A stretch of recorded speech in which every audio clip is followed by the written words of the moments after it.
நம் கவலைகள் அனைத்தும் தீர, வாழ்க்கை முழுமையாய் மாற இது ஒன்றே வழி. மதங்கள் தாண்டி, மனிதனை நாடி, தினந்தோறும் உலகமெங்கும் வாழும் பல கோடி மக்களின் வாழ்வை மாற்றிக் கொண்டிருக்கும் நிகழ்கால மெய்ஞானி ஹிஸ் ஹோலினஸ் ஸ்ரீ ஆசான்ஜி அருளிய ஆத்ம தியான பிராணவிருத்தி பயிற்சியாளர்களின் அற்புத குரல். Real people, real change. Past 5 monthsக்கு முன்னாடி என் லைஃப்ல நான் எதிர்பார்க்கவே இல்லை இப்படிலாம் ஒரு விஷயம் நடக்கும் அப்படின்னு. 2 மாசம் குழந்தை எனக்கு இருக்காங்க, 4 years குழந்தை ஒருத்தவங்க இருக்காங்க. சடனா என்னால பீட் பண்ண முடியல. என்னன்னு எனக்கு எதுவும் சொல்ல தெரியல. ஹஸ்பண்ட் கிட்ட கன்வே பண்ணேன். ஹாஸ்பிட்டல் போன பிறகுதான் தெரியும் எதுவும் சம் ப்ராப்ளம். அப்போ வரைக்கும் என்கிட்ட யாரும் எதுவும் டாக்டர்ஸ் எதுவும் கன்வே பண்ணல, சொல்லலை.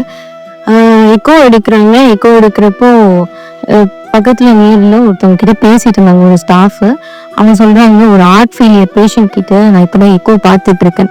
அப்போதான் எனக்கு தெரிய வருது நமக்கு ஹார்ட் ஃபெயிலியர் அப்படின்னு எனக்கு தெரிய வருது. ஸோ அந்த நேரத்துல எனக்கு ஒரே விஷயம் தான் தோணுச்சு, நற்பவி இனி நாடி உள்ளவரை நன்மைகள் மட்டுமே நாடி வரும், மங்களம் நித்திய சுப மங்களம். எப்பயுமே ஆசான்ஜி சொல்ற விஷயம்லாம் அந்த டைம் எனக்கு வந்தது. பெயின், சிவியரான பெயின்ஸ் போயிட்டு இருக்கு.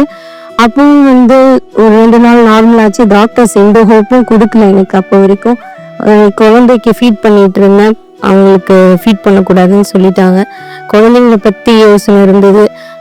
என்னோட என்ன பண்ணுவாங்க, ஏன்னா இவ்வளவுதான் லைஃபோட கொஞ்சம் கடைசி நாள் அந்த மாதிரி எல்லாம் பேச ஆரம்பிச்சாங்க. சுத்தி இருக்கவங்க அங்க எல்லாரும் ஒரு விஷயம் கன்வே பண்ணாங்க. ஏன்னா எனக்கு அப்போ வரைக்கும் இதை பத்தி எதுவுமே தெரியாது. ஸோ ஃபைனலாக கொஞ்ச நாளுக்கு அப்புறம் ஒரு 2-3 days திருப்பி போயிட்டே இருந்தது. சடனாக ஒரு செஸ்ட் பெயின் எனக்கு மறுபடியும் வந்தது. ஹாஸ்பிட்டலில் இருக்கப்பே என்னால் எதுவுமே பண்ண முடியல. அதுக்கப்புறம் எனக்கு என்ன நடந்தது எதுவுமே எனக்கு தெரியாது. அன்கான்ஷியஸ் ஆகிட்டேன். So again return back to normal ஆகிறேன். மெடிடேஷன் ஃபாலோ பண்ணுறேன். பிராணவிருத்தி, ஆத்ம தியானா, பிராணவாசனா இதெல்லாம் டெய்லி மார்னிங் ஈவினிங் அது நான் கன்ஃபார்ம் என்னோட டெய்லி ஆக்டிவிட்டீஸ்ல இருக்கும். செகண்ட் ஒப்பீனியனும் போனேன். அங்கேயும் எனக்கு கொடுத்த பதில் இது 50-50 தான், அப்படிதான் சொன்னாங்க. ஸோ அப்பவும் கைவிட முடியாது, ஏன்னா நமக்கு கிடைச்ச குரு அந்த மாதிரி. ஸோ எனக்கு எதை பற்றியும் கவலை கிடையாது. என்னை உயர்த்தும் சக்தி என்னோடு உள்ளவரை மட்டுமே மற்றோரை உயர்த்தும் தன்மை என் மூலம் சாத்தியம். நான் என்ன பண்ணுவேன், காலேஜ்லேருந்து அந்த டைமில் அப்படியே ஃபோர்ஸ்ஃபுல்லாக போயிடுவேன். ஏன்னா குருதி சொல்கிற அட்வைஸ்லாம் என்ன அடிக்கிற மாதிரியே இருக்கும் ஒரு வாட்டி. ஸோ நான் அப்படியே கோஸ்ட்டு போயிடுவேன் உள்ள. ஸோ 2020 எனக்கு கொரோனா லாக்டவுன் போட்டனால அதில் ஒரு வெளியே வர முடியாத அளவுக்கு டிப்ரெஷன், ரொம்ப டிப்ரெஷன் போயிட்டேன். அப்போது ஒரு வீடியோ ஒன்று பார்த்தேன், சுய ஊக்கம் இருந்தால் அனைத்திலும் வெற்றி அப்படின்னு ஒரு வீடியோ ஒன்று இருக்கும். அதை பார்த்த உடனே எனக்கு பிடிச்சிருந்துச்சு. ஜனவரி மாதம் 2021. ஸோ அப்போ நான் இங்கே வந்தேன். எனக்கு அப்போது இருந்த ஒரு நீட் என்னென்னா, நான் ஜிஆர்இ எக்ஸாம் பாஸ் பண்ணணும். என்னோட பிரெயினில் அது ஒன்று மட்டும்தான் குருஜி இருந்துச்சு.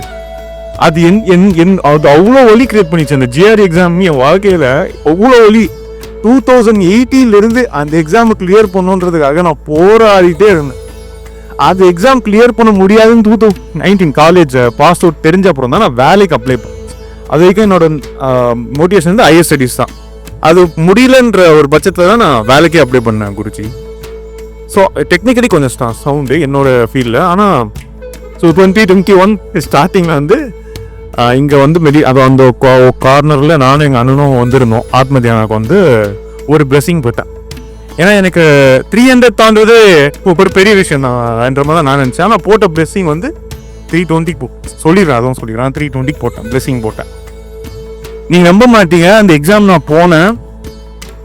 எங்கள் வீட்டிலலாம் பாசிட்டிவாக தான் சொல்லிட்டு இருந்தாங்க, நீ எடுத்துருவேன் அப்படின்ட்டு. ஆனால் நான் ப்ராக்டிஸ் அவுட்டில் ரெகுலராக பண்ணிட்டு இருந்தேன். ஸோ ரொம்ப பாசிட்டிவாக சொல்லிகிட்டே இருந்தாங்க. ஸோ ஆனால் நான் எக்ஸாம் போனேன், தெரிஞ்சு ஒரு 3 வருது கஷ்டம்தான் போல அப்படின்னு தான் போனேன். ஸோ என்ன ஆச்சு, போனேன். நீங்கள் நம்ப மாட்டீங்க, மேக்ஸில் நான் ஓரளவுக்கு கொஞ்சம் ஸ்ட்ராங் அது பண்ணிட்டு முடிஞ்சது, கதை முடிஞ்சது போச்சு அவ்வளோதான் அப்படின்னு சொல்லிட்டு கிளிக் பண்ணேன். நான் பிளெஸ்ஸிங்கில் என்ன மார்க் போட்டணும் அந்த மார்க் அங்கே வந்த உடனே எனக்கு அப்படியே நான் கம்ப்ளீட்லி போதும் தானே. மாறாத வாழ்க்கை மாற, தீராத கவலைகள் தீர, ஹிஸ் ஹோலினஸ் ஸ்ரீ ஆசான்ஜி வழங்கும் நம் விதியை மாற்றும் அற்புத சக்தி ஆத்ம தியானா பிராணவிருத்தி. ஆசான்ஜி எப்பவுமே சொல்லுவாங்க, நம்ம எங்க இருந்தாலும் ஆத்ம யோகிஸ் நம்ம கூட இருப்பாங்கன்னு. அப்படி நான் கஷ்டப்பட்டு என்னோட ஃபேமிலியா நாங்கள் கஷ்டப்பட்டு இருந்தப்போ எல்லாருமே வந்து எனக்காக மெடிடேட் பண்ணாங்க. ஃபைனலாக இப்போ ஒரு 2-3 வீக்ஸ் முன்னாடி ஹாஸ்பிட்டல் போகிறேன். டாக்டர்ஸ் வந்து ரொம்ப அப்படி ஷாக்காக பார்த்தாங்க. பார்த்துட்டு என்ன பண்ணீங்க அப்படின்னு கேட்டாங்க. என்ன எனக்கு ப்ராப்ளமாக இருந்ததோ அது இப்போ ரிசால்வ் ஆயிடுச்சு.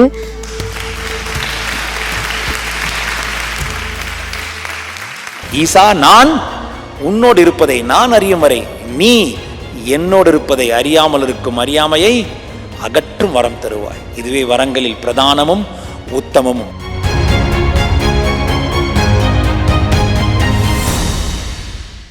India, America, UK, Malaysia, Singapore, Dubai, Sri Lanka, Canada, Australia, உலகமெங்கும் நிறைந்திருக்கும் ஆத்மயோகிகளின் ஞான விளக்கு. வாழும் ஆன்மீக மகாகுரு, நிகழ்கால மெய்ஞானி ஹிஸ் ஹோலினஸ் ஸ்ரீ ஆசான்ஜி. இனி நம் வாழ்க்கை வரமாகும், துன்பம் பறந்தோடும்.